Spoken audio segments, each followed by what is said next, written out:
안 보이는 것 같아서 좀 더 고화질인데 폰으로 찍고 있어 지금. 그다음 뭐라고? 다 보여. 좀 뒤에 보면 다 보여. 가서 뭐 하다가 넘어지지 말고. 자, 뭐 다시 주의를 하지만 요거 주의하고 요거 주의하시고. 두 번째로는 자, PV 그래프가 나왔을 때 이상기체 상태 방정식에 따라서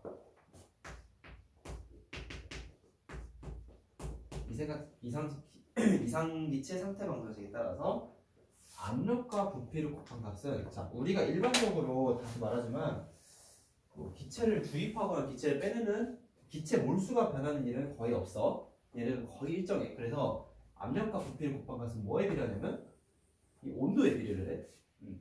그래서 우리가 자, 예를 들어서 PV는 뭐 T 예를 들어서 3이라고 해보자. PV는 뭐 3이라고 해보자. 300이라고 해보자. 300.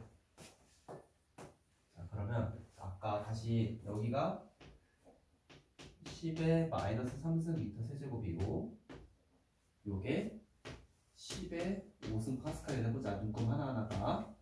그렇게 했을 때, 자, 여기 마찬가지로 1, 2, 3, 4, 5, 6, 1, 2, 3, 4, 5, 6. 자, 이렇게 했을 때, 자, 압력과 부피를 곱한 값이 300이 되는 애를 찾아야 돼. 점들을 대략 찍어보면, 자, 요게 지금 다시 말하자면 1000분의 1이고 이가 10의 5승이기 때문에, 예를 들어서 요 점 있지. 2,3이 점 있지. 얘는 사실 2,3이 아니라 실제로는 2 곱하기 1000분의 1이고 얘는 30만이라고 했어. 자, 그래서 요 점에서의 압력과 부피를 곱한 값은 6이 아니라 600이겠지. 그치? 아, 네, 300의 관심이구나. 그러면 지금 요거 분명히 600이라 하자. 이거 계산하고 좀 응? 헷갈리네. 헷갈려? 이것 때문에? 모든 문제가 다 이렇게 나와. 모든 문제가 책 보면 문자로 나오거나 실질적으로는 거의 지금 77페이지 보면 구체적인 값을 물어보는 게 거의 없고 저기 볼까? 78페이지 보자. 78페이지. 준아, 내가 말하면 반응 속도가 한 5,000원 되는 것 같은데. 78페이지. 거기 보게 되면 이제 그 세로쪽 가지고 보이지, 그치?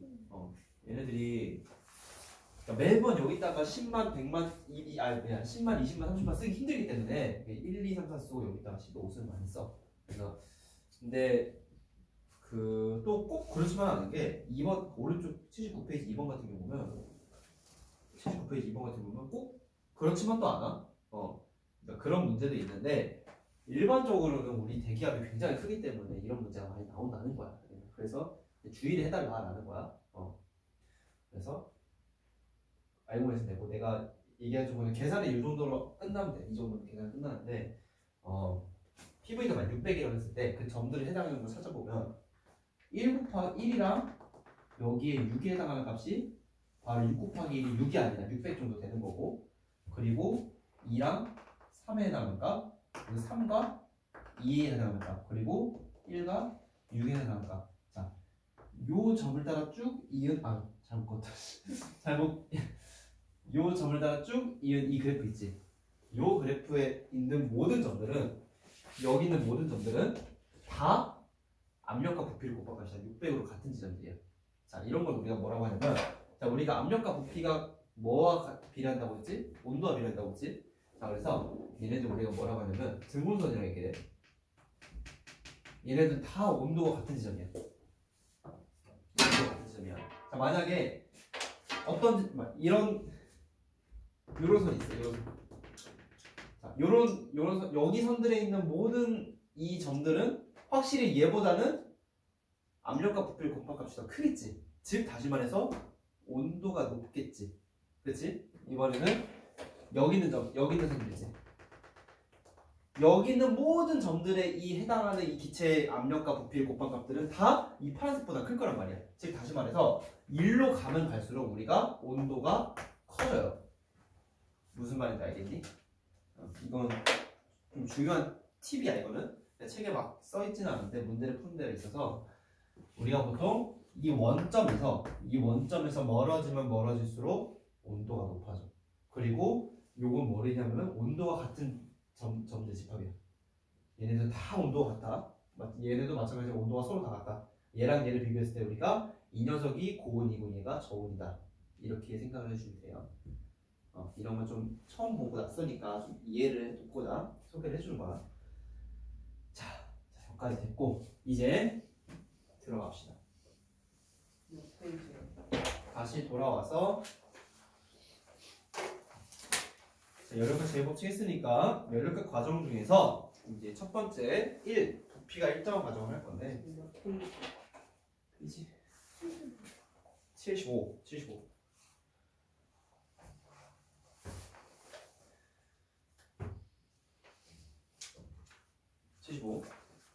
자, 75에 연력학 과정 보면 첫 번째 뭐가 있냐면 자, 부피가 일정. 자, 우리가 아까 다시 말하지만 자, 우리가 PV는 NRT라는 우리 이상체 상태 방정식 있지?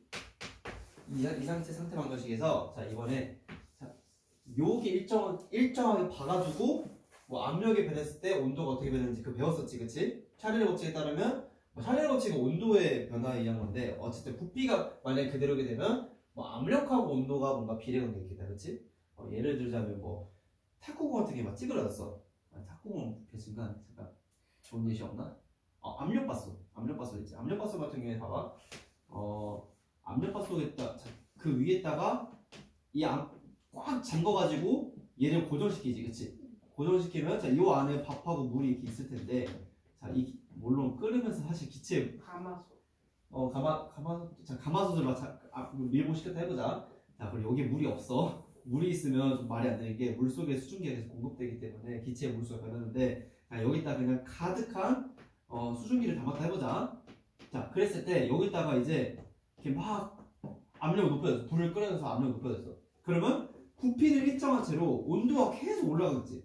그러게 되면 당연히 이 공기들이 얘를 밀어내려는 압력이 굉장히 강하게 될 거야. 이거 만약에 갑자기 확 풀어버리면 어떻게 됐어? 팡 터지는 거예요. 터져버렸어. 그래서 조심해야 돼. 그래서 이런 압력이 증가하면서 뭐 나중에 화학 시간에 배울 텐데 끓는 점이 오르고 그래서 밥이 빠르게 익어가지고 뭐 밥맛이 더 좋아지고 그럴 수가 있어. 그러니까 좀 더 높은 온도에서 물이 끓으니까 좀 더 빠른 시간 내에 밥이 익을 수가 있거든. 그래서 이제 좀 더 찰기가 있어진다. 나도 왜 그런지 정확하게 모르겠고 식품 공부하는 사람 아니어서. 아무튼 이게 기체가 부피가 일정할 때 일어나는 대표적인 예시 중 하나가 압력밥솥이야. 온도가 올라가게 되면 압력이 올라가지, 그렇지? 그럼 이런 거 잘 기억하시면 될 것 같다. 그래서 이거는 첫 번째 부피 일정이라고 얘기를 하고 우리가 얘를 한자로 뭐로 쓰냐면 등적이라고 해. 그래서 이 부피 적자거든. 부피 적자 같을 등자. 그래서 등적 과정이라고 얘기를 해요. 기억했으면 좋겠다. 그래서 자, 그래프를 보면 얘네들은 아까 압력밥솥 다시 상황 보자. 압력 부피 그래프를 그렸을 때 우리가 어떤 부피가 일정한 채로 이 직선을 따라서 뭔가 압력이 변하거나 압력이 변하거나 온도가 변하는 경우 이런 걸 우리가 등적 과정, 부피가 일정한 어떤 연력학 과정이라고 얘기를 해요. 그래서 부피가 어떤 V1이라는 부피로 고정된 상태에서 X축 값이 고정된 상태에서 1번 상태에서 2번 상태로 만약에 압력이 증가했다고 해보자. 압력이 P1에서 P2로 증가했다고 해보자. 그랬을 때 첫 번째 우리가 연력학 1법칙에 따르면 에너지 보존의 법칙에 따르면 공급된 열량은 뭐랑 같냐면 내부 에너지 변화량 더하기 외부의 한질과 같다고 했어. 그치? 근데 여기서 봐봐. 그래프에 밑면적이 있니 없니? 없지. 부피 변화가 없으니까. 그치? 그래서 중요한 게 얘가 빵이야. 이게 첫 번째 제일 중요한 거야. 등적 과정에서는 뭐다? 외부의 하늘이 빵이다. 일이 없다는 거야. 즉 내가 공급받은 열 에너지는 모두 뭐랑 같다? 내부 에너지 변화랑 같다는 거야. 다시 말해서 외부로부터 공급받은 거 가지고 모두 다 내 몸을 대표하는 데 쓰이는 거야. 뭐 비유를 하자면 뭐 100만 원 가져가지고 모두 다 100만 원은 내 자신을 위해 투자한 거지. 그치? 다른 데 기부하지 않고. 그치? 100만큼 밥을 먹어서 100만큼 다 운동 안 하고 자기 막 지방이나 축적한 거야. 오케이? 내 몸을 대표하는 데 쓴 거야.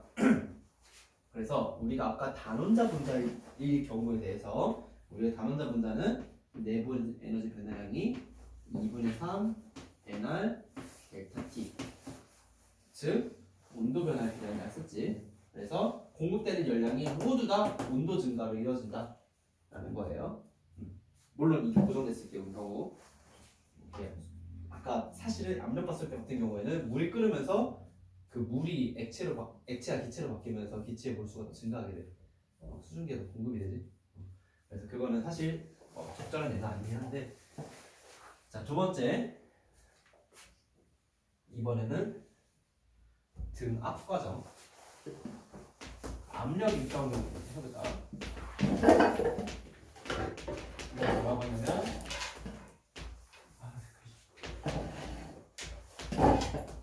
등압 과정이라고 해요. 잠시 물을 가져와야지.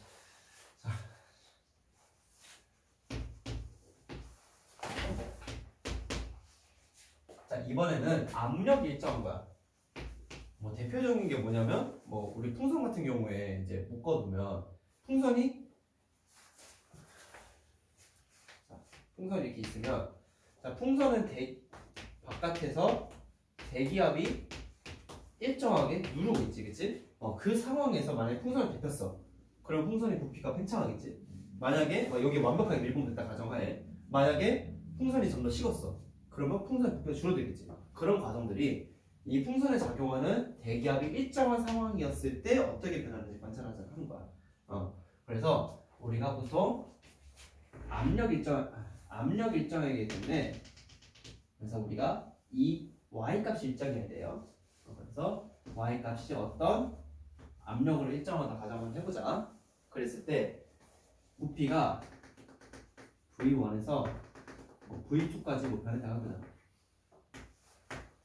1번 상태에서 2번 상태로 변했다 해보자. 자, 그랬을 때 요 해당하는 값이 바로 부피 변화량일 거고, 그치? 자, 그랬을 때 연료방 7줄을 다시 써보면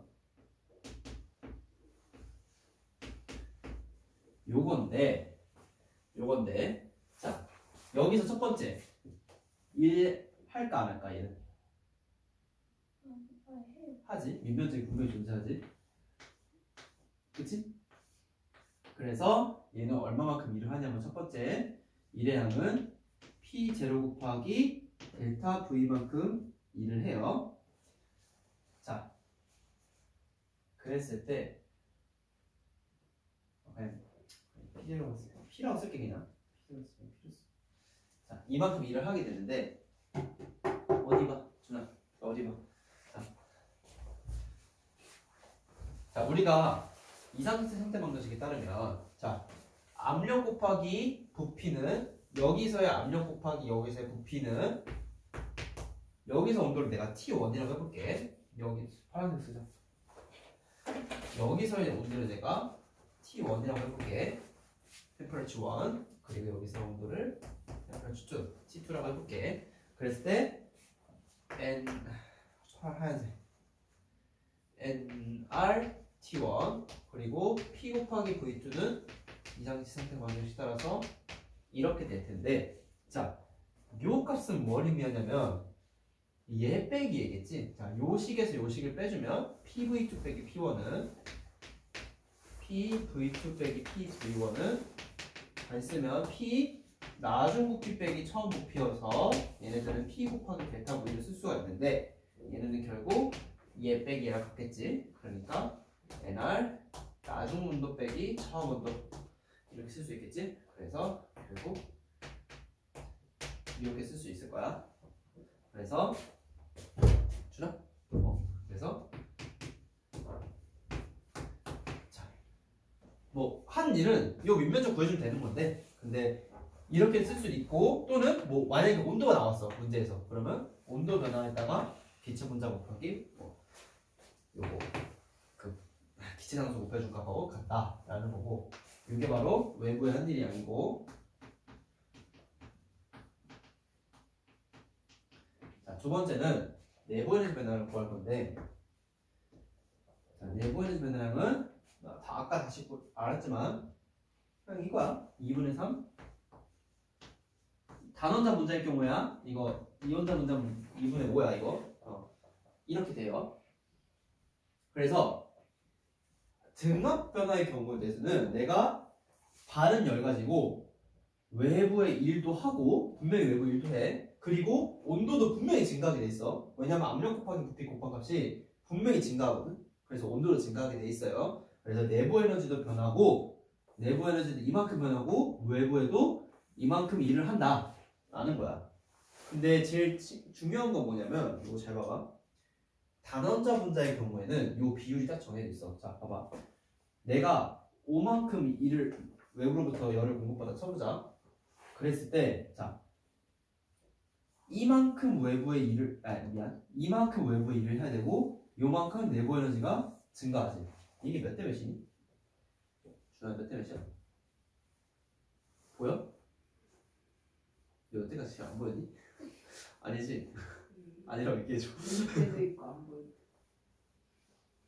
글씨가 안 보인다 얘기지, 알았지? 몇 대 몇이야 이거? 2대 3. 그치 2대 3이지. 1대 2분의 3이니까 2대 3이지. 그래서 내가 항상 등압 과정에서는 단원자 분자의 경우에 대해서는 외부의 한 일과 내부 에너지 변화량 항상 2대 3이야 돼. 그래서 얘가 항상 2대 3만큼 나눠 가져. 다시 말해서 외부로부터 내가 받은 열이 있어. 내 외부로부터 100만큼의 에너지를 받았어. 그러면 그 중에서 60은 내부 에너지를 대피하는 데 쓰이고 40만큼은 외부에 일을 하는 데 쓰이는 거야. 이게 항상 비율이 정해져 있다는 거야. 아르곤가스, 뭐 네온가스 이런 단원자 분자에 대해서는 항상 얘네들이 2대 3으로 나눠 가진다. 요것도 문제에 좀 가끔씩 등장하니까 알면 좋아요. 자, 그렇고 항상 2대 3이야. 단원자 분자의 경우 항상 그렇다. 항상이라고 모든 기체에서 그런 게 아니라 단원자 분자, 헬륨이나 네온이나 아르곤 같은 애들. 자, 이게 등압 과정을 제일 주의해야 되는 게 좀 많이 나오지도 않긴 하는데 얘는 다 있어. 얘네들이 얘 같은 경우에는 외부에 하는 일이 빵이야. 근데 얘 같은 경우에는 외부에 하는 일도 빵도 아니고 내부 에너지 증가량도 빵이 아니고 외부에 하는 일도 빵이 아니고 공급받는 열도 빵이 아니야. 하지만 좀 특이한 거는 이 비율이 정해져 있다 라는 거 기억을 하시면 되고, 세 번째는 뭐냐면 등온. 자, 뭐 이거 딱 봐도 알겠지? 온도가 같을 등자야. 온도가 일정한 거야.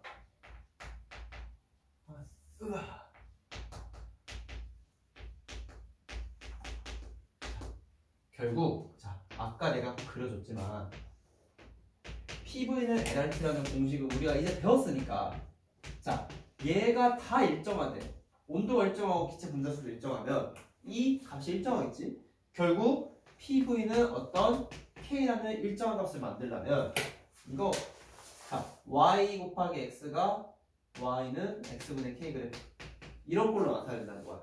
우리가 지금 Y 값이 압력이고 X 값이 부피니까. 그래서 우리 Y는 X분의 A 그래프는 어떻게 생겼냐면 바로 이렇게 생겼지, 그치? 좀 너무 극단적이게 이렇게 생겼지?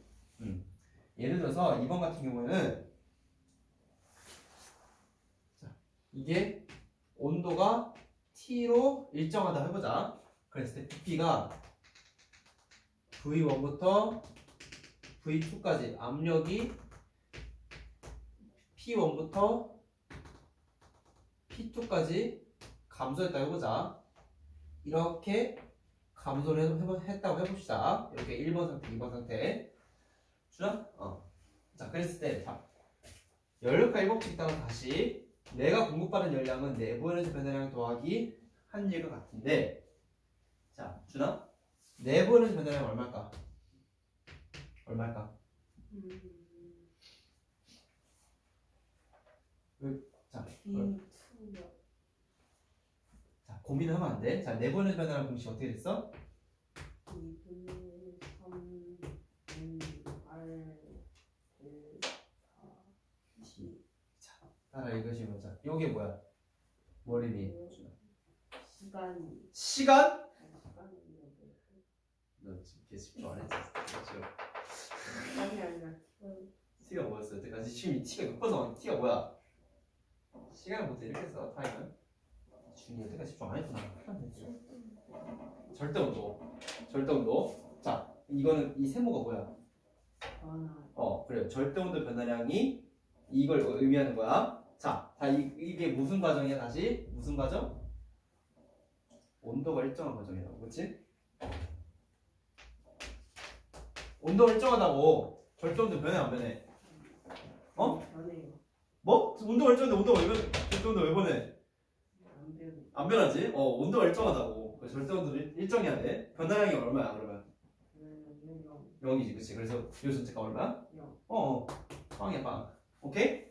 내부 에너지 변해 안 변해? 안 변해. 그래서 내부 변화량이 없어. 결국 내가 흡수한 열량이 모두 뭐로 쓰이는 거야? 바로 외부에 일을 하는 데 쓰이는 거야.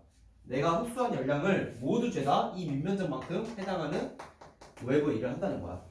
다시 말해서 100만큼 그 열 공급 이 에너지를 받아가지고 그걸 모두 다 일을 하는 데 쓰이는 거야. 예를 들어서 100만 원 받아가지고 모두 100만 원을 어떻게 일하는 데 기부한 거야. 저축 안 하고. 무슨 말인지 알겠지? 100만큼 밥을 먹어서 다 100만큼 운동을 하고 에너지를 다 버닝한 거지, 그치? 지방 추적 안 하고. 자, 그래서 요것만 잘 기억하고 있으면 돼요. 요게 빵이다. 요 밑면적 구하는 건 곡선이기 때문에 너희들이 구할 수는 없어.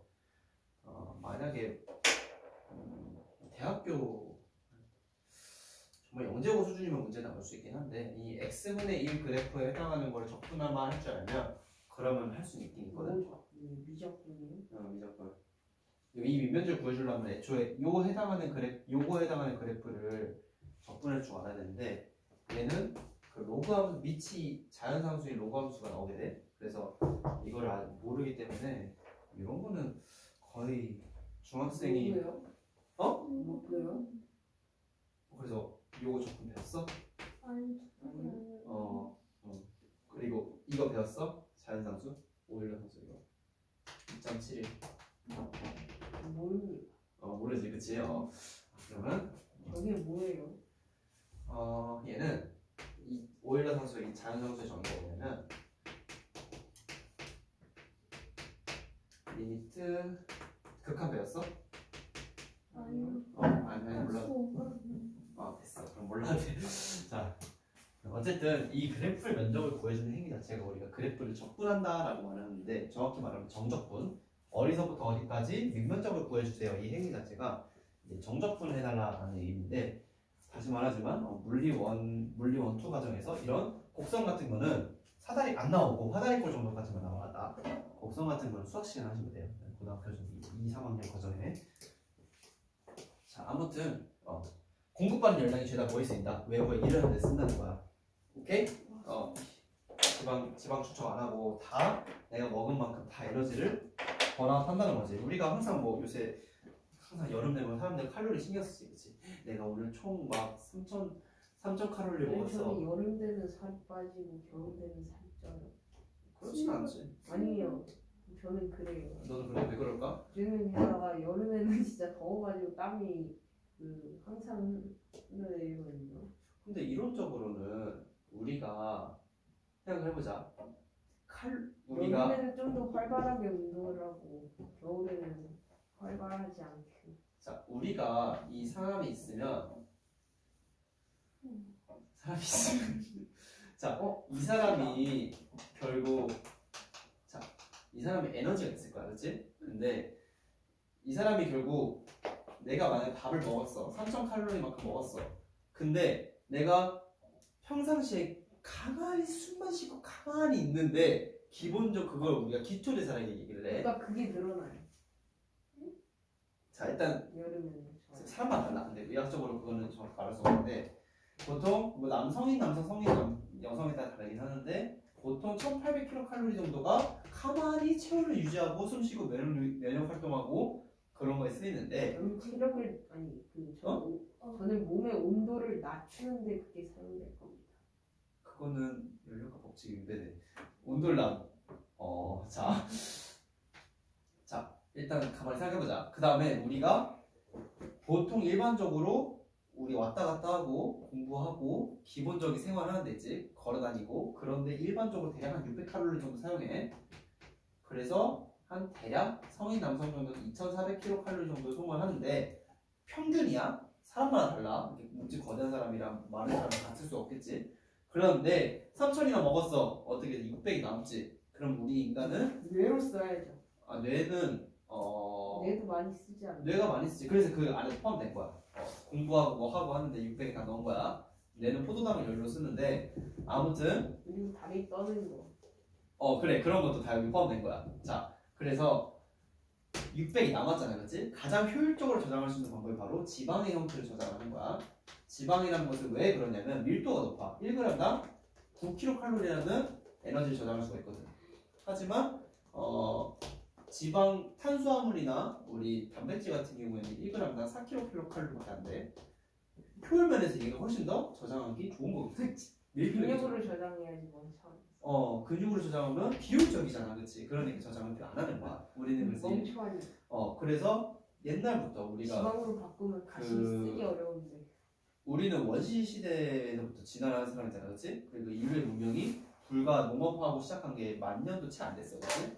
그 우리가 70만 년 가까이 동안 우리는 우리가 아무것도 못하고 살았어. 아무것도 못한 건 아니고, 자, 우리가 뭐 살긴 살아야 될 텐데, 그렇지? 그런데 식량이 있을 때도 있고 없을 때도 있고 아니야. 겨울에는 식량이 넘쳐나고 여름에 넘쳐나고 겨울에 없겠지, 그렇지? 그러면 여름에 엄청 먹어서 배 안에다 지방을 엄청 저장하는 거야. 그 배 안에 저장된 에너지를 가지고 어떻게든 버티는 거지, 그렇지?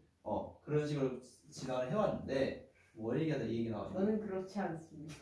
아무튼 근데 우리가 생각보다 우리 이 아까 다시 말했던 그 1800kcal라는 게 대부분에 해당하는 게 바로 열 에너지로 우리 내부 에너지 유지 체온 유지했어요. 네, 제가 열을 너무 잘 내요. 자, 열을 낸다는 행위 자체가 뭐냐면 우리가 포도당을 미토콘드리아에서 포도당을 물과 이산화탄소로 만들어서 그때 부산물로 나오는 게 바로 이제 열 에너지가 나오게 네, 되는데 저는 열 엄청 잘 내요. 자, 그런 거는 우리가 열을 잘 내는 사람이냐 못 내는 사람에 따라서 티록신이 농도가 얼마나 좋은지 높은지 낮은지 여러 가지 이유가 있어. 저는 조금만 뛰어도 땀이 온몸에서 나요. 1시간만 뛰면 그 온몸이 다리가 떨릴 정도로. 자, 아무튼 우리가 근데 열을 발산하는 행위 자체가 뭐냐면 열을 발산하는 행위 자체가 그거야. 이제 내가 필요한 체온 유지하는 데 필요한 에너지보다 너무 많기 때문에 열을 발산하는 거야, 그렇지? 그러면 결론은 이거 적게 먹으면 돼. 그럼 되는데 아무튼 겨울 같은 경우에는 이게 굉장히 외부가 춥단 말이야. 온도가 굉장히 낮고 여기가 온도가 높아. 그렇기 때문에 기본적으로 온도가 높은 곳에서 낮은 곳으로 열이 방출될 수밖에 없어. 방출되면 더 좋아요. 방출되게 되면 우리가 기초 대사량이 올라가게 돼. 1800kcal보다 우리가 대부분의 섭취하는 음식의 상당수가 우리의 체온을 유지하는 데 쓰이는데 겨울 같은 경우에는 체온 유지를 위해서 더 많은 칼로리가 소모가 되기 때문에 겨울에는 일반적으로 살이 더 잘 빠져야 돼. 사실 우리 실내에서 이불 속에서 귤 까먹고 있지. 그래서 사실 겨울에는 살이 잘 안 빠지고 겨울에 운동하면 정말 근데 살이 잘 빠질 수 있긴 한데 겨울에 갑자기 확 지나치게 운동하게 되면 다쳐. 몸이 잘 안 풀렸기 때문에 다칠 수가 있어. 그래서 조심하셔야 겨울 되고. 그냥 시원하던데 이건 겨울. 겨울이 추운 거 맞아요. 더 이상 춥지도 않고. 그러게 겨울이 좀 안 추운 것 같아. 확실히 2018년 겨울말에 진짜 추웠는데. 아니 2015년쯤에 엄청 추웠을걸요. 눈도 엄청 많이 내리고. 그냥 군대 있어서 죽는 줄 알았어. 그때 군대 있으셨구나. 죽는 줄 알았어. 그때는 나는 치지 않아. 그때는 난 내가 죽었다 생각을 하거든. 그때 군대도 눈 오지 않았어요? 그럼 못 왔지 당연히. 맞나요? 내가 아플 때도 많았어. 죽고 싶어서 진짜. 그냥 군인은 인간이 아니잖아. 불가능한 걸 가능하게 만드는 곳이 군대라는데 사실인가요? 자 마지막으로 단열 과정이라는 게 있는데 등원 과정 아까 다시 말했듯이 다시 까먹었을까봐 온도가 일정한 모든 변화를 우리 등원 과정이야. 부피가 증가를 하려면 반드시 그러니까 외부의 일을 하려면 반드시 외부로부터 열을 흡수해야 되고 만약에 온도가 일정한 채로 외부로부터 일을 받으려면 그만큼 해당하는 열을 방출해야 돼요. 내가 일을 받은 만큼 외부의 열을 방출해줘야 돼. 자, 마지막으로 단열 과정은 뭐냐면 자 Q는 델타 U 더하기 W. 자 Q 다시 뭐야? 준아 Q가 뭐야? Q가 공급받은 열 에너지. 델타 U 뭐야? 델타가 변화. U가 뭐야? 내부 에너지. W는 외부의 한 일. 그렇지. 이게 성립이 돼야 되는데 자, 단일 과정이면 이 중에서 뭐가 빵일까? 외부의 한 일이. 아니 다시 이거 읽어봐. 열이 차단됐다라는 거지. 외부와 내부, 자 바깥하고 안쪽하고 열 출입이 차단됐다는 거야. 우리가 단열재라는 거 말이 뭐냐면 얘가 빵이에요. 얘가 빵이지. 얘가 아까 정의가 뭐라고 했어? 외부로부터 공급받은 열량이라는 거지. 자 단열이 잘 돼 있어. 굉장히 열 차단이 잘 돼 있어. 하나는 마이너스예요. 그래서 얘 더하기 그 결론이 뭐냐면 얘 더하기 얘가 어떻게 되는 거야? 0. 빵이 되는 거야. 하나가 마이너스 아니면 0. 그렇지. 그래서 얘가 만약에 플러스만큼 되면 얘 반드시 마이너스만큼 돼야 돼. 다시 말해서 얘가 만약에 4번에 대한 10만큼 증가했어. 그럼 반드시 외부의 한 일은 마이너스 10이 돼야 돼. 그 얘기는 뭐냐면 외부로부터 10만큼 일을 받았다는 거지. 그렇지. 이게 자 두 가지 경우가 있어. 첫 번째, 자 W는 마이너스 델타 6인데, 자 내가 다시 말하지만 이 W가 0보다 큰 경우는 뭐냐면 바로 팽창이라고 했지. W는 뭐냐면 1은 압력 곱하기 부피 변화량인데 이게 0보다 크다는 얘기는 뭐냐면 결국 압력이 음수일 수는 없잖아, 그치? 그러니까 부피 변화량이 0보다 크다는 거야. 부피가 변화량이 0보다 크다는 얘기는 뭐냐면 나중 부피가 처음 부피보다 더 크다는 얘기인 거지. 그치? 맞아? 그렇기 때문에 얘는 결국 팽창을 의미하는 거야. 반면에 우리가 1이 0보다 작아. 외부로부터 2를 받았어. 그 얘기는 뭐냐면 부피 변화량이 0보다 작다는 얘기고 얘는 수축했다는 얘기인 건데, 자 다시 일로 돌아오자. 자 내가 만약에 외부로부터 10만큼 일을 했어. 근데 외부로부터 에너지 아무것도 안 받았어. 그러니까 그러니까 한마디로 난 지금 일을 해야 돼. 근데 회사에서 돈을 안 주네. 월급 안 주네. 근데 일을 해야 돼. 어떻게 했어? 내 통장에 있어. 뭐 예를 들어서 뭐 무슨 어떤 사업을 해야 되는데 뭐 돈이 필요해. 당장 그럼 포기해요. 이제 비유가 뭐가 좋을까? 자 용도를 비유해보자. 자, 여러분들이 자 게임을 해야 되는데 좋은 템이 나왔어. 좋은 아이템이 나왔어. 누가 진짜? 근데 자 이 아이템을 꼭 사야 돼. 근데 엄마가 돈을 안 주네. 자 부모님 돈을 안 주네. 그럼 어떻게? 치면 되죠. 무슨 소리야? 자 그래서 그게 뭐 10,000원을 해보자. 그러면 그걸 어떻게 사? 근데 이거 반드시 내가 10,000원을 사야겠어. 10,000원이니까 이렇게 해보자. 그런데 엄마가 돈을 안 주니까 어떻게 돼? 내 내부에 있는 내 통장에 있는 10,000원을 어떻게 해야 돼? 빼서 써야겠지.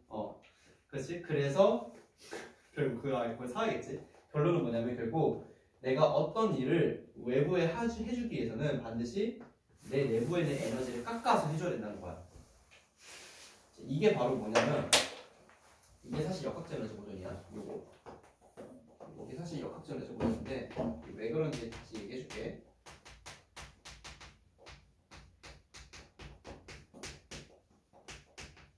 자, 반대로 만약에 외부로부터 일을 받았어. 일을 받았어. 그런데 내가 예를 들어서 여러분들이 뭐 누가 막 돈을 주셨어. 그래서 일을 받았다는 거야. 돈을 주었다 해보자. 10,000원 주었어.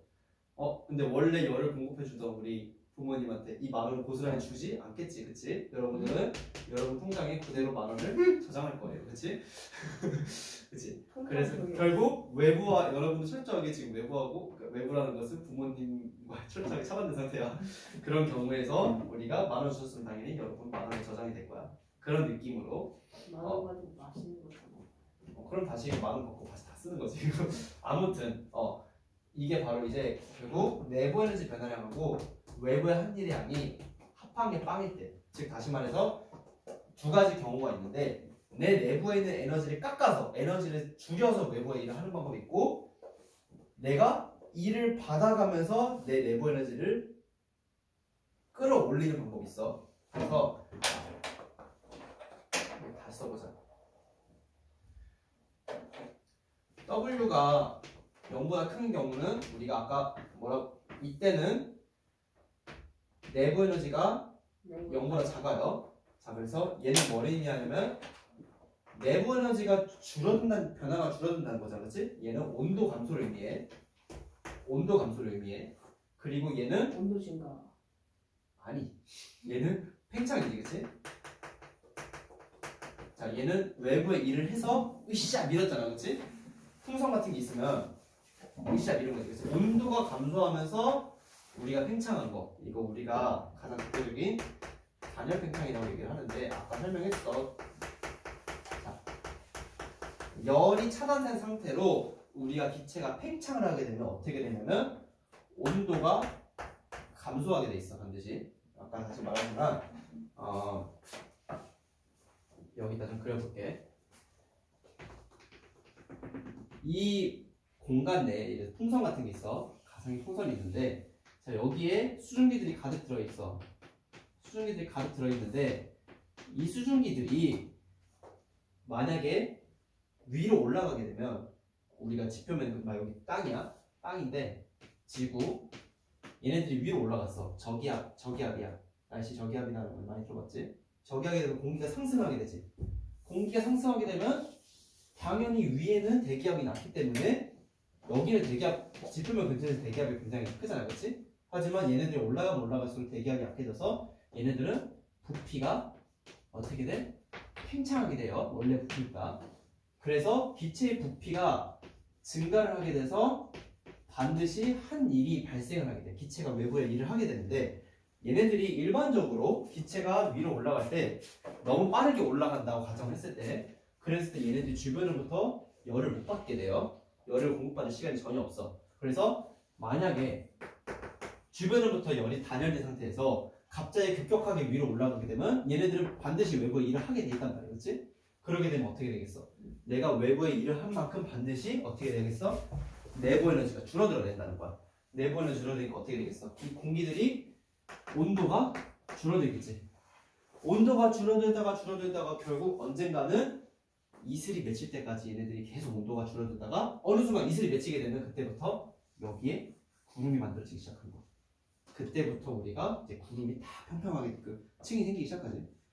그때 이슬점에 도달했다 얘기하는 거고, 대표적인 실험이 그 주사기 속에다가 그런 실험이 있어. 그 주사기가 이렇게 있는데 주사기 끝에 막 구멍 막고 여기다가 뭘 넣냐면 수증기를 좀 넣긴 넣는데 여기다가 일단은 성냥 같은 걸 살짝 넣어놔. 성냥 같은 걸 넣으면 성냥 자체에서 연기가 나오지. 자, 이 연기는 무슨 역할을 하냐면 응결핵 역할을 해. 우리가 사실 구름이 생성되는 원리는 단순히 온도가 줄어든다고 바로 생성되진 않고 그 수증기가 어떤 먼지 입자로 들러붙으면서 우리 구름 입자들이 만들어지는데 그 먼지가 아예 없으면 구름이 만들어지지가 않아. 그래서 우리가 실제 응결핵이 필요한데 이런 응결핵들을 만들어줘서 여기에다가 연기를 넣었다 쳐보자. 그러고 나서 자 여기 주사기 구멍 막은 채로 얘를 갑자기 팍 잡아당겨주면 얘를 갑자기 급격하게 확 잡아당겨주면 이 주사기가 주변으로부터 열을 공급받거나 열을 방출할 새가 너무 짧겠지. 그래서 이때는 우리가 주사기가 급격하게 이동했을 경우에 대해서는 열이 차단됐다고 이제 가정을 한 상태에서 열이 차단된 상태에서 갑자기 부피가 팽창해버렸지. 그럼 어떻게 되겠어? 얘가 갑자기 기체가 외부에 일을 한 꼴이 된단 말이야. 그치? 부피가 팽창했으면 그랬을 때 갑자기 부피가 팽창했기 때문에 내부 에너지가 줄어들면서 뭐가 줄어들어? 온도가 줄어들게 돼. 그러면서 여기에 갑자기 구름이 확 생성돼. 그러니까 주사기의 표면이 뿌얘져 갑자기. 이런 실험 되게 쉽게 할 수 있어. 집에서도 할 수 있어. 주사기 딱 맞고 확 잡아당기게 되면 그 주사기 표면이 확 뿌얘져. 이게 주사기 표면에 이제 수증기들이 맺히는 거야. 물방울이 맺힌 거지. 이게 바로 이제 단열 팽창의 대표적인 설명이시고, 아무튼 그래서 우리가 단열된 상태에서 우리가 외부에 일을 하게 되면 내부 에너지가 줄어든다. 우리가 그 단열 팽창 얘기를 하고 우리가 온도가 이때 감소한다 라는 거고, 반대로 만약에 일을 받았어. 이 상황은 뭐냐면 높이 있던 이 수증기 그 공기 입자들이 고기압 때문에 얘네들이 갑자기 하강을 했어. 공기 입자들이 내려왔어. 내려오게 되면 대기압이 점점 증가하게 되지. 증가할 거 아니야, 그렇지? 그래서 이 풍선의 부피가 줄어들 거 아니야, 그렇지? 이 풍선의 부피가 줄어들면서 외부로부터 일을 받게 돼. 일을 받게 되니까 당연히 수축한 상황이지. 그래서 수축한 상황인데, 자 이때 이거 V가 아니라 U야 U. 자 이때 내부 에너지는 당연히 증가해야 돼. 외부의 일을 받은 만큼 반드시 내부 에너지는 증가해야 돼. 그래서 얘는 온도가 어떻게 돼야 돼? 증가해줘야 돼요. 그래서 얘는 우리가 뭐라고 하냐면 단열 수축이라고 얘기를 하고, 우리가 대표적으로 고기압일 때 날씨가 맑아지는 원리가 바로 이런 원리다 라는 거야. 그래서 온도는 증가한다. 이해 갔니? 준이 이해 갔어? 글씨 보여? 단열 팽창 아래 단어만. 글씨 좀.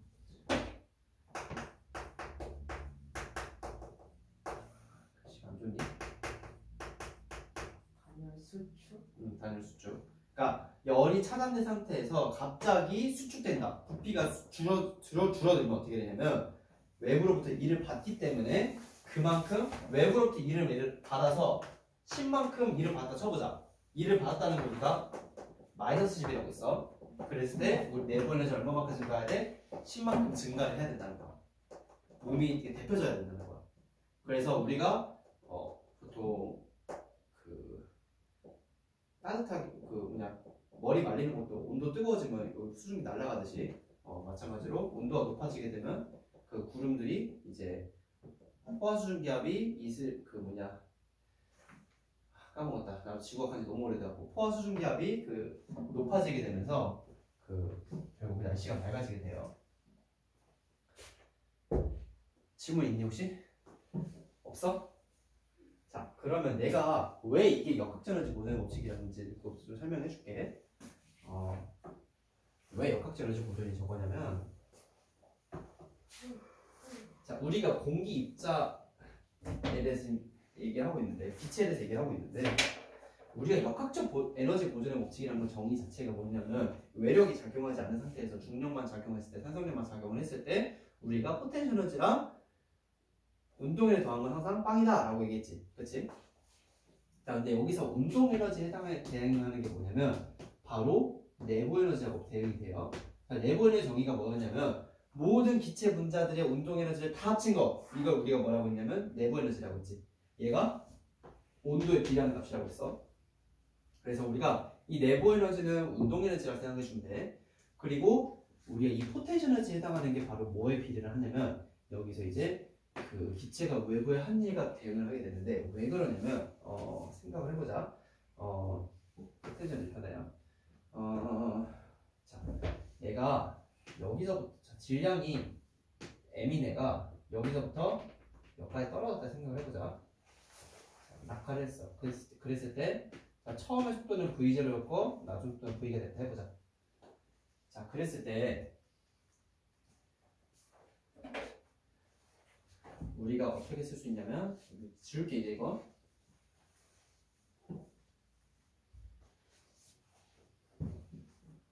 자, 이 기체가 자, 여기서부터 여기까지 가는데 외부로부터 열을 흡수하거나 방출을 할 수 있다 가정을 해보자. 자, 그러면 에너지 보존의 법칙에 따라서 얘가 에너지 보존의 법칙에 따르면 자, 얘가 운동 에너지 변화량 증가한 양은 뭐랑 같냐면 내가 여기서부터 여기까지 운동 에너지 증가를 했는데 원래대로라면 여기서부터 여기까지 떨어지는 포텐셜의 에너지 변화량의 마이너스에다가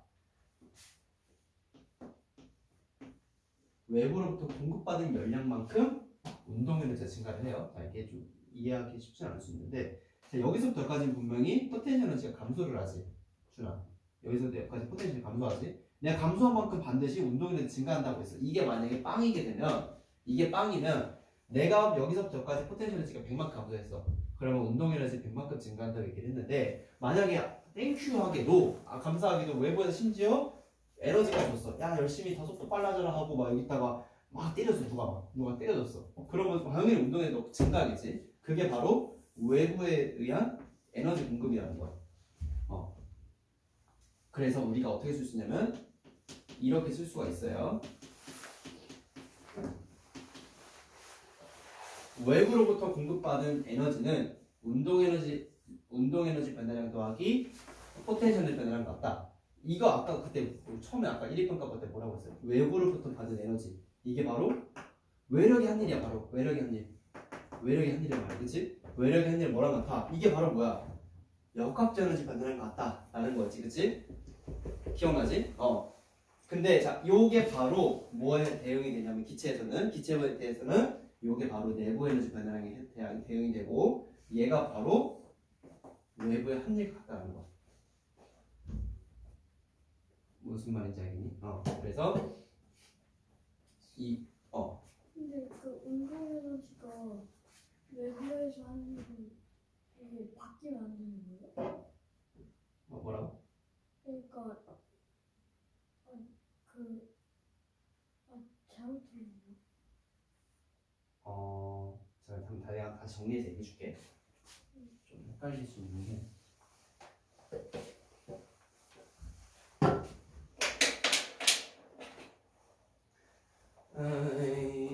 봅시다. 자, 저게 다시 내가 결론은 여기서부터 여기까지 가는데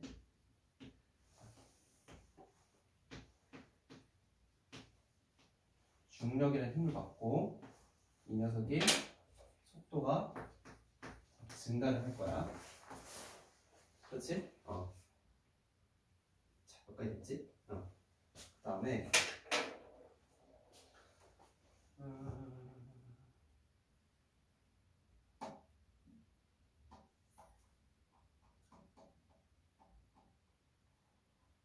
자, 이 상황은 뭐라 비유를 내가 같이 해볼게. 이 상황은 뭐랑 같이 비유를 해볼 수 있냐면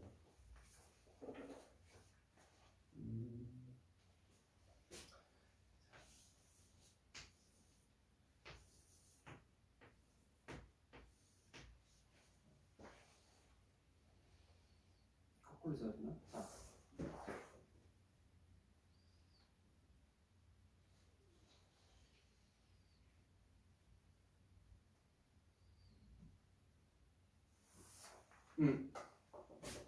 자, 거꾸로 하자.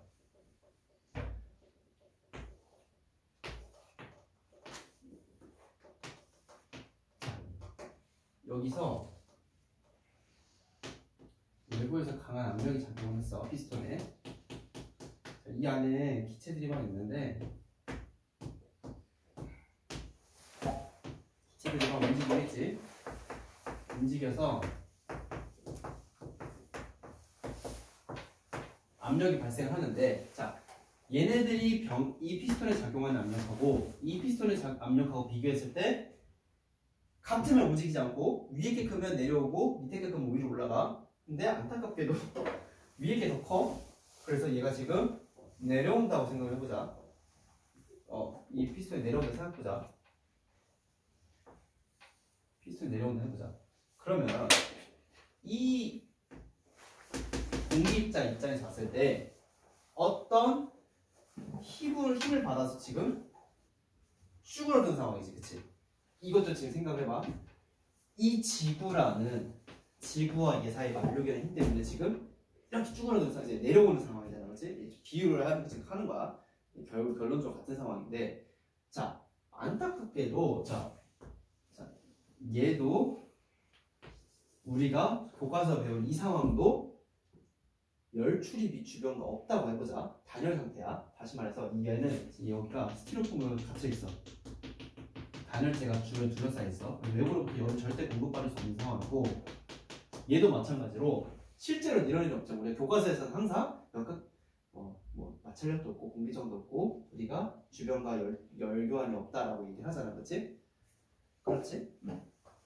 그랬을 때, 자, 우리가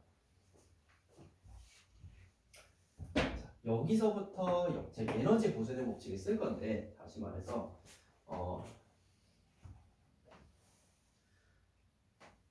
여기서부터 여기까지 중력이 한 일은 운동 에너지 증가될 것 같아.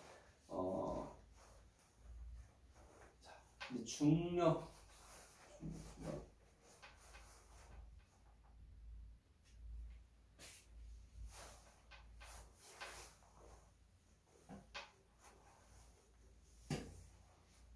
일단 여기까지 쓰고 어떻게 해야지 이해를 시킬 수 있어. 자, 내가 아까 다시 말했던 것처럼 외력의 한 일은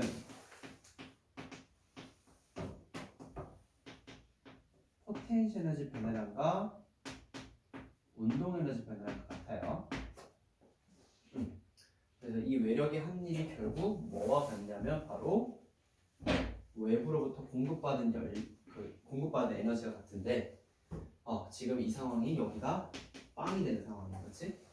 그랬을 때 얘 같은 경우는 지금 여기서부터 여기까지 가는데 운동 에너지는 지금 증가하는 상황이고, 그만큼 지금 포텐셜 에너지가 줄어들고 있는 상황이에요, 그렇지? 이렇게 생각할 수 있을 거고, 얘도 마찬가지로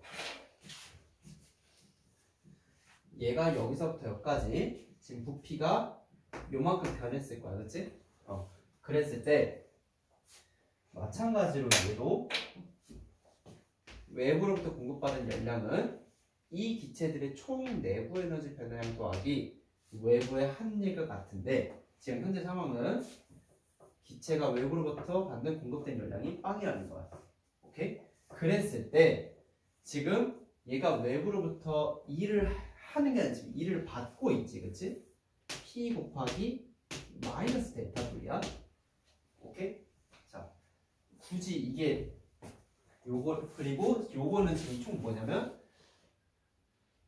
요거는 0은 내부에너지 변화량이 뭐냐면 우리가 운동 에너지 이 녀석들의 총합들의 어떤 변화량이잖아, 그렇지? 그러니까 이 기체 분자 하나하나의 운동 에너지의 변화량이라는 거야, 그렇지? 좀 기호가 웃기긴 한데 이렇게 쓰자. 결국 모든 기체 분자 운동 에너지들의 변화량이라는 거야. 이렇게 쓰자는 거야. 이렇게 쓰자. 자, 얘를 다시 고쳐 쓰면 압력 곱하기 이 변화량이라는 게 자, 압력이라는 게 다시 면적분의 힘이었지. 만약에 이 압력이 중력하고 똑같다 생각해보자. 중력하고 똑같다 해보자. 그리고 요 낙하 높이가 h라고 생각을 해보자. 그러면 여기 지금 델타 h라 해보자. 그랬을 때 이 부피 변화량은 당연히 면적 곱하기 높이겠지. 높이 변화량이겠지. 그래서 여기다가 써주는 거야. 이렇게 면적 곱하기 이렇게 되겠지.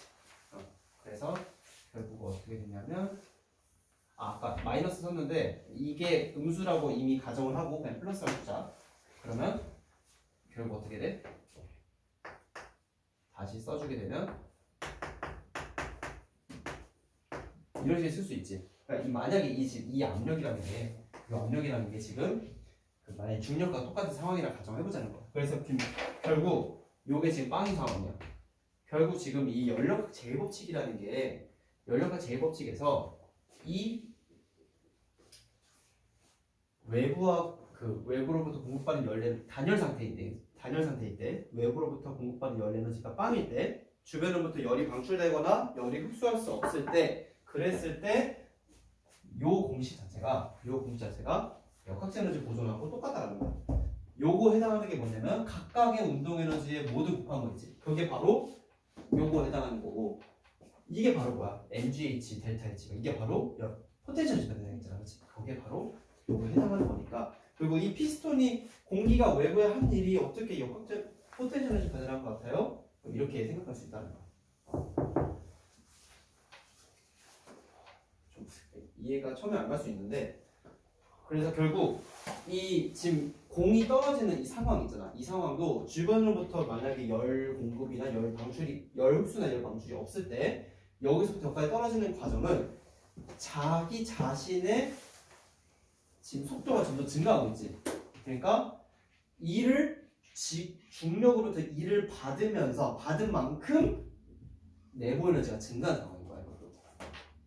연력과 제곱체 똑같이 생각할 수 있어. 그리고 얘도 결국 우리가 자유낙하하는 과정이지. 얘도 지구로부터 일을 받은 만큼 내부 에너지가 증가하는 거야. 운동량이 증가한 거야. 반대로 이 거꾸로 가는 과정이지. 예를 들어서 공이 뿅 싸졌어. 내가 이렇게 이 분필을 슉 던진 상황이지. 그러면 얘가 가지고 있는 지금 운동 에너지가 쭉 가다가 속도가 점점 줄어들겠지. 그치? 자, 내가 이게 쭉 던져주는 거죠. 이거는 내가 가지고 있는 운동 에너지가 점점점 줄어들고 있을 거 아니야. 속도가 점점 줄어들면서 내 내부 에너지를 깎아가면서 뭐가 증가하는 거야? 포텐셜 에너지가 증가하는 상황이지. 즉 일을 하고 있지. 뭔가 이 위로부터 지금 눌리고 있는 이 중력이라는 것을 저항하면서 지금 뭔가 올라가고 있잖아. 그치? 일을 하고 있는 과정이야. 무슨 말인지 알겠어? 그러니까 얘 입장에서 봤을 때 중력 입장에서 생각하지 말고 얘 입장에서 봤을 때 이 질량 입장에서 봤을 때는 내 자기 자신의 내부 에너지를 깎아가면서 뭔가 일을 하고 있는 상황이고, 이 상황은 지구로부터 뭔가 중력으로부터 일을 받은 만큼 내 내부 에너지가 증가하는 상황인 거야. 아무튼 이 과정이 그 연력과 제법칙에서 단열 과정과 똑같다. 역학적 에너지 보존 법칙이. 그러니까 Q가 0이 되는 상황, 외부로부터 열도 공급받지도 않고 열을 방출하지 않는 상황은 우리가 역학적 에너지 보존하고 똑같다. 근데 Q가 0이 아닌 경우에 대해서는 우리가 확실히 외부로부터 열이 방출되거나 흡수될 수 있기 때문에 그 과정은 이제 역학적 에너지 보존 법칙이 아니고 걔는 이제 에너지 보존 법칙이라고 불리는 거야. 그래서 우리가 연력 제일법칙에서 배우는 이 연력 제일법칙, 공급되는 열량이 내부 에너지 변화량 더하기 외부 한열 같다. 얘는 모든 에너지 보존의 법칙을 다 설명할 수가 있는 거야. 그 중에서 일부 단열 과정이 바로 역학적 에너지 보존의 법칙에 해당한다 라는 걸 내가 얘기해주고 싶었던 거야. 아이고야 힘들다.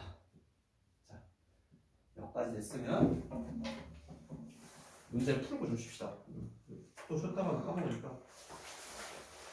자, 그래서 하나 예시 같은 거 좀 좋은 게 76페이지 보자. 76페이지 보면 그 요새 같은 때 지금 굉장히 건조하고 지금 바람 많이 불고 있지. 요새 왜 그러냐면 저기 특히 초여름에도 저런 일이 많이 발생하는데 지금 대한민국 한반도를 기준으로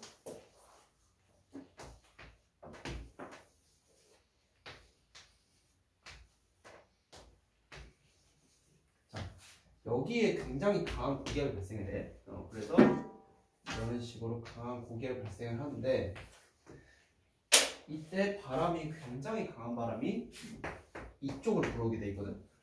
그랬을 때 우리는 알다시피 여기 잘 보게 되면 여기에 굉장히 높은 산들이 위치해 있어. 우리 단면을 잘라보게 되면 동고서적 형태로 되겠지. 여기 태백산맥이 쭉 놓이게 되는데 바람이 이렇게 오게 되면 무슨 일이 벌어지게 되냐면 아까 말한 것처럼 여기를 타고 올라가게 되면 결국 올라가면 올라갈수록 압력이 낮아지게 되지. 압력이 낮아지게 되면 내가 아까 뭐라고 했어? 압력이 낮아지면 부피가 보이러 붙이게 따라서 부피가 팽창하겠지. 부피가 팽창하면 외부에 일을 하게 돼 있어요. 단열 팽창을 하게 돼. 단열 팽창하면서 공기의 온도가 점점 낮아지다 어느 시점부터 영하는 아니고 이제 구름이 맺혀요. 구름이 맺혀서 여기 구름이 생기다가 비가 여기 들어오게 돼. 그럼 여기 비가 와서 여기서 만약에 수증기를 잃어버리게 되면 수증기를 지상에 뿌리게 되면 이 공기는 건조해지게 돼. 건조해진 상태에서 내려오면서 여기서 굉장히 고온 건조한 상태가 그 바람이 들어가게 되는데 그랬을 때 여기서 굉장히 건조하고 고온의 바람이 내려와서 여기가 굉장히 산불이 많이 나게 돼. 그러한 이유로 지금 봄철이나 또는 초여름쯤에 그때 굉장히 그 산불의 위험이 높은 이유가 바로 이런 이유 때문인 거야. 오히려 겨울이 어떻게 보면